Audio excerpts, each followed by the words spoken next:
After the family heads for Hong Kong in 1954, Kieron meets the Gully Gully Man, an old tinker who becomes his protector in the smelly alley between the low-rise apartment block where he plays.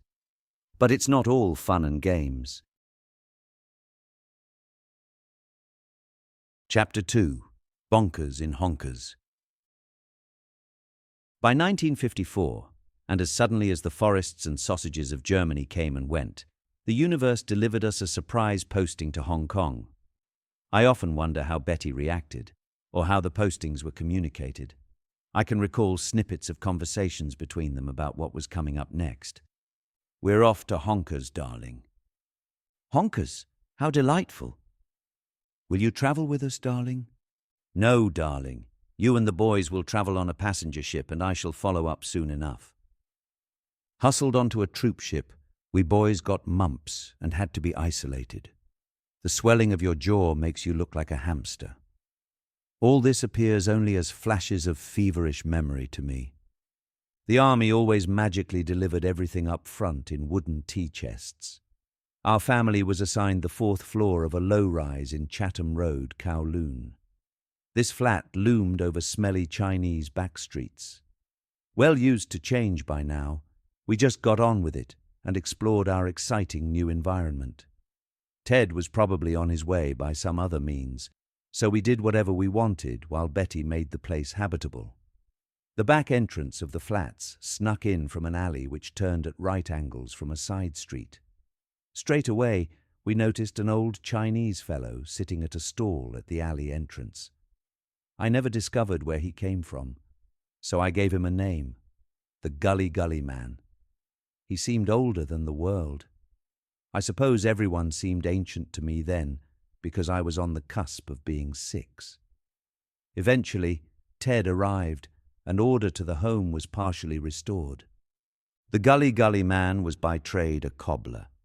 Sitting beside piles of old shoes, hunched over a tiny table with his shiny tools, he spent more time polishing them than fixing shoes. I could see no evidence of teeth, but every so often he'd cackle inexplicably with laughter, which fascinated me because he wasn't directing it at anyone or anything in particular. He existed in a world all by himself, and I realized he was a bit like me. Sometimes, and without warning, he'd start shouting something that sounded like "Gully, Gully, Gully." So that's how he got the nickname. He never scared me. His presence became essential to my strange, isolated existence. Thinking back now, maybe he had Tourette's syndrome. On the day I turned 6, Ted presented me with my first bike. Those were the days when made in China meant beware of knife-like edges. When my parents had gone to wherever they used to go, and my brothers had fled to school, I clattered my way down the stairs and into the alley to try out my new red tricycle. There was always the thrum of passing traffic and the stink of drains mixed with oriental cooking down there. The Gully Gully Man carried on stitching, hammering, and cackling. He eyeballed me as I mounted my new bike. Before I had a chance to pedal away, I noticed a Chinese kid stroking a chicken. I studied him and decided he would be my friend, or at least his chicken would. Every time the chicken attempted to escape, he pulled it back. What a smashing toy, I thought. He proffered the bird. The sun deflected from the hen's golden-brown feathers, so speckled and alive. In a flash, the chicken was in my arms. The boy was astride my bike, and away he went. Bike forgotten, I raced upstairs clutching the hen. I trapped the chicken safely inside our apartment. Nobody was around. The maid-cum-babysitter was messing about in the downstairs laundry, and Betty was out shopping. It gave me bonding time with my clucking, warm, beady-eyed toy. Ted would be home much later, a hovering, dangerous fact, considering what I'd done with the bike he'd presented me with that morning. I was hiding with the chicken in my bedroom. Later, Betty came back with the shopping, and I heard her sigh with relief after climbing the stairs. As she shut the door, her stiletto found a dollop of chicken shit by the door. Sitting amidst squashed vegetables, which had cushioned her fall, she stared at the mayhem and screamed my name. I just hid under my sheet and fell asleep. It was almost dark by the time I woke up. The aroma from our kitchen, the whirlwind of my brothers returning from school, and my father's voice issuing orders or belching, a common family trait, had stirred me. The family was back.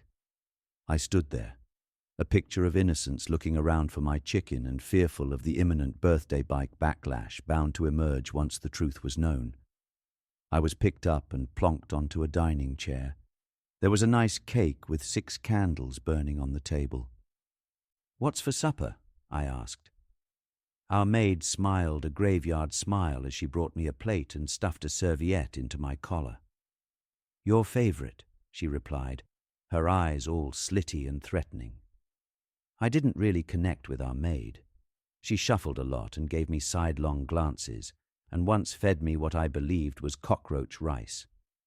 I glared at my plate. My eyes opened like gobstoppers as I stared at a roasted leg, a slice of white breast, peas and potatoes.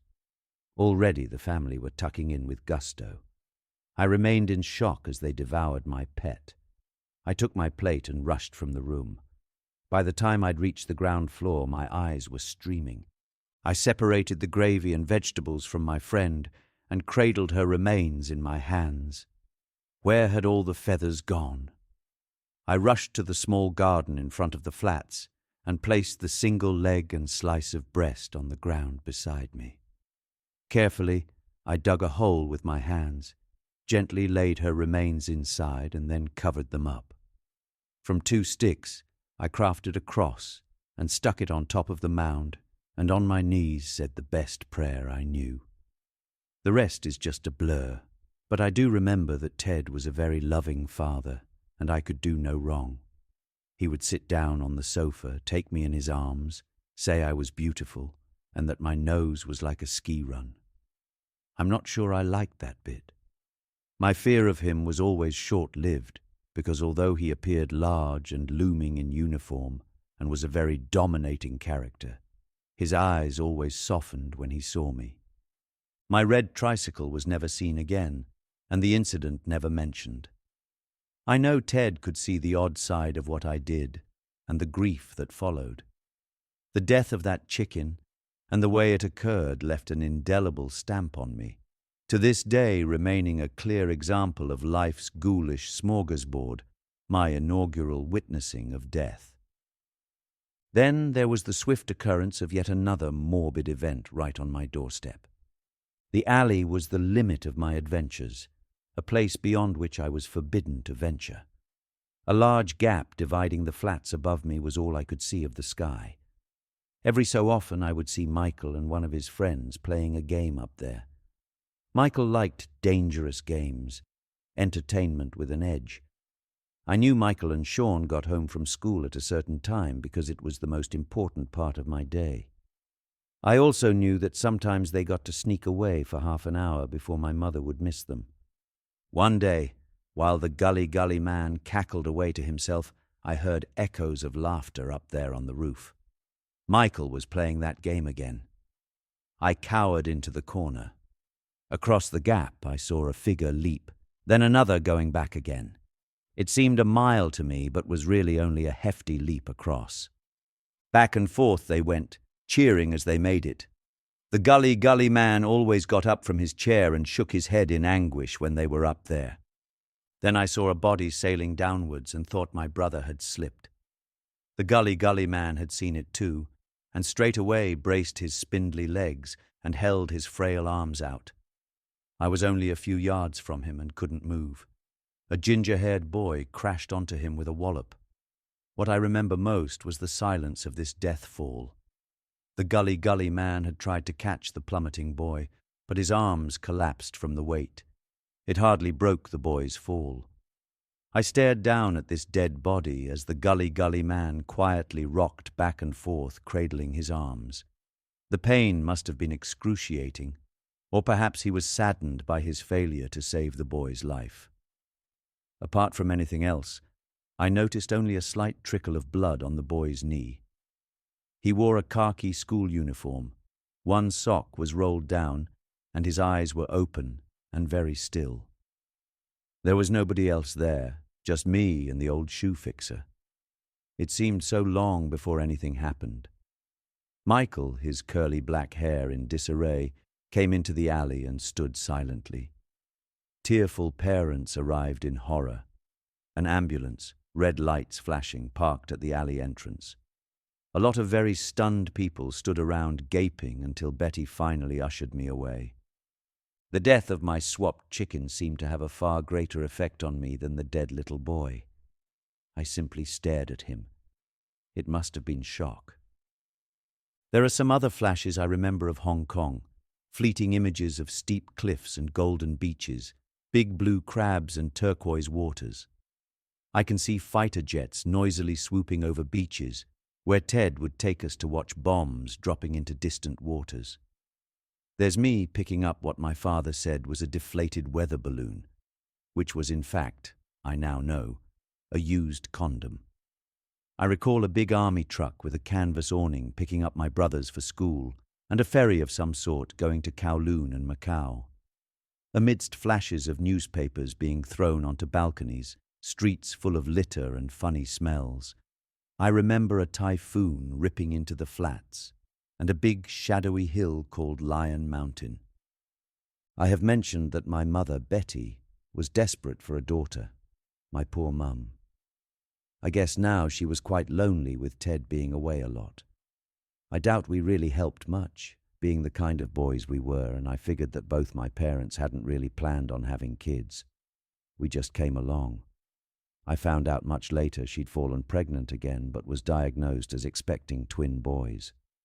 Of course, we had no idea at the time, but she miscarried.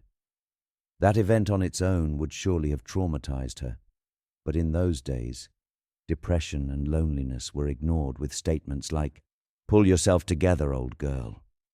Maybe it was a blessing, maybe not, because what happened next left a mark on our lives. Close to Hong Kong is a Portuguese island called Macau. My parents visited it a few times, but we never did. One day, not long before we left Hong Kong for good, we 3 boys were summoned into the sitting room. Sitting on Betty's lap was a small, very pretty, dark-skinned girl. "This is Maria, your sister," she announced.